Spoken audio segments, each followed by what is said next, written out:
میرے بھائی گئے ہوئے تھے حج کرنے کے لیے، تو میں ایئرپورٹ پہ ان کو ریسیو کرنے کے لیے کھڑا تھا، تو میرے ایک استاد محترم بھی اپنے کسی عزیز کو لینے کے لیے کھڑے تھے، تو وہ ایسے ہی انتظار میں کھڑے تھے، مجھ سے پوچھتے ہیں آپ نے حج کیا ہوا؟ میں نے کہا نہیں۔ تو مجھے کہتے ہیں کہ لوگ سمجھتے ہیں کہ حج پیسے سے ہوتا ہے، حج پیسے سے نہیں ہوتا، حج ارادے سے ہوتا ہے۔ کیا بات؟ اور نیت سے ہوتا ہے۔ آپ ابھی حج کا ارادہ کریں۔ میں نے کہا کہ جی میں ارادہ کرتا ہوں کہ میں انشاءاللہ اگلے سال حج پہ جاؤں گا۔ تو مجھے کہتے ہیں کہ اگلے سال نہیں، اسی سال۔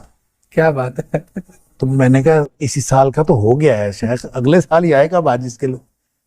تو یوں میں نے ارادہ کر لیا۔ انہوں نے مجھے کہا کہ آپ ایسے کریں کہ آپ کے پاس چاہے 10 روپے ہیں چاہے 20 روپے ہیں، آپ اس کو اکٹھا کرنا شروع کریں اور باقی وسائل اللہ تعالیٰ خود مہیا کر دے گا۔ اور ایسے ہی ہوا۔ میں اس کے بعد ان کے کہنے کے مطابق میں نے جوڑ جمع شروع کیا، اللہ تعالیٰ نے وسائل دے دیے۔ ارادہ کر کے اپنے کوشش شروع کر دے، باقی معاملات اللہ کے پاس۔ دوسرا یہ جو کیفیت کی بات آپ کر رہے تھے، میرا خیال ہے کہ یہ ہر ایک کی کیفیت جو ہے وہ الگ ہے، الگ ہے، اور اس کو بیان نہیں کیا جا سکتا علمی طور پر اور روحانی طور پر۔ میں چونکہ ایک انتہائی بہت ہی ادنا اور پہلے قدم کا طالب علم ہوں، مجھے علم نہیں ہے کہ یہ باتیں لوگوں سے شیئر کرنی چاہیے کہ نہیں، لہٰذا میری جو کیفیت وہاں ہوئی، میں کسی ایک آدھ دفعہ کسی جگہ شیئر کر چکا ہوں، کر بیٹھا ہوں یوں کہہ لیں، اور اس کے بعد میں نے طے کیا تھا کہ میں نے آئندہ یہ شیئر نہیں کرنا۔ تو اس میں ایک پہلو بہرحال ایسا ہے جو لوگوں کے لیے اس کے اندر ترغیب کی بات ہو سکتی ہے، اس لیے میں اس کو ضرور اس میں شامل کرنا چاہوں گا۔ وہ میرا تجربہ اس طرح سے ہوا کہ ہم لوگ حج پہ گئے اور حج کیا، پہلی دفعہ میں گیا تھا تو ہم تقریباً 30 دن جو ہے، وہ 40 دن کا پیکیج ہوتا ہے، تو 30 دن ہم مکہ مکرمہ میں ہی رہے۔ تو ویسے تو حج کے اندر پیکیج یہ شامل تھا کہ وہ حج سے پہلے مدینہ منورہ جانا تھا اور واپس آنا تھا، لیکن ان کی کوئی ایڈجسٹمنٹ میں کوئی مسئلہ ہو گیا، تو جس کی وجہ سے ہم حج کے بعد ہم مدینہ منورہ گئے تو سب لوگ یہی کہہ رہے تھے کہ ساری مشقت ادھر ہی ہوتی ہے مکہ مکرمہ میں، اب وہاں تو جا کے آرام کرنا ہے اور کچھ نہیں ہے، کوئی مسئلہ نہیں۔ تو میں نے کہا کہ ٹھیک ہے، اگر یعنی یہ کیفیت تھی، لیکن جب تو پہلا دن تھا تو میں مسجد نبوی میں بیٹھا ہوا، میں یہ سوچ رہا تھا کہ نبی کریم صلی اللہ علیہ وسلم کے شہر میں آئے ہیں، تحفہ کوئی ہدیہ نبی کریم صلی اللہ علیہ وسلم کو پیش کرنا چاہیے، تو کیا میں تو کچھ بھی نہیں لے کے آیا۔ ایسے خیالات آ رہے، کیا بات؟ اور سوچتے سوچتے یہ خیال آیا کہ نبی کریم صلی اللہ علیہ وسلم کو پیش کرنے کے لیے درود شریف سے بہتر تحفہ کیا ہو سکتا ہے؟ سبحان اللہ۔ پھر سوچا کہ درود شریف تو ہمیشہ پڑھتے رہتے ہیں، پھر خیال آیا کہ اتنا پڑھیں جتنا کبھی نہیں پڑھا، سبحان اللہ۔ تو پھر یہ شاید کوئی ہدیہ ہوگا نبی کریم صلی اللہ علیہ وسلم کی بارگاہ میں۔ تو پھر ایک فگر مقرر ہوا خود ہی ذہن میں نا کہ اتنا مجھے روزانہ پڑھنا چاہیے، بس وہ فگر میں زیادہ بڑا مقرر کر بیٹھا، تو وہ پھر مجھے اتنی مشکل ہوئی اس کو پورا کرنے کے لیے کہ میں سمجھ لیں دن رات صرف درود شریف پڑھتا رہتا۔ سبحان اللہ۔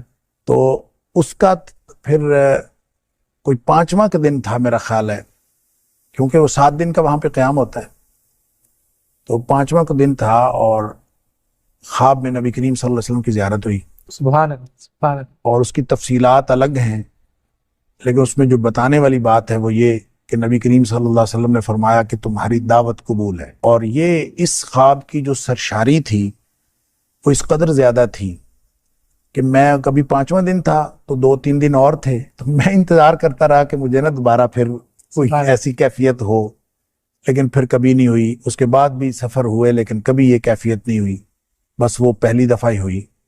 تو اس میں جو آپ نے کہا کہ حج سے پہلے کی کیفیت اور بعد کی، تو اس میں جو فرق ہوا، اس خواب کی جو کیفیت تھی اس میں گروپس نبی کریم صلی اللہ علیہ وسلم کے سامنے پیش کیے جا رہے تھے، تو گروپ کی شکل میں نبی کریم صلی اللہ علیہ وسلم بتاتے تھے کہ ان کی دعوت قبول ہے، ان کی دعوت قبول نہیں ہے، یعنی اس طرح سے وہاں فیصلے ہو رہے تھے۔ کچھ بہت ہی حیرت انگیز چیزیں بھی میں نے دیکھی۔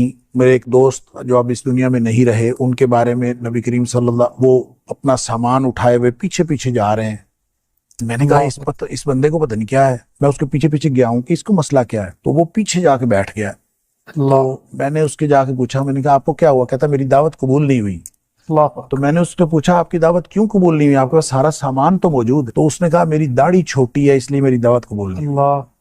اب یہ عجیب بات تھی، اور پھر میں جب یہ واپس آیا ڈاکٹر صاحب، میں اس کے گھر گیا اور میں نے اس کو یہ بتایا نہیں، میں نے ویسے یہ بتایا، میں نے کہا مجھے خواب میں کچھ بشارت ہوئی ہے تمہارے بارے میں،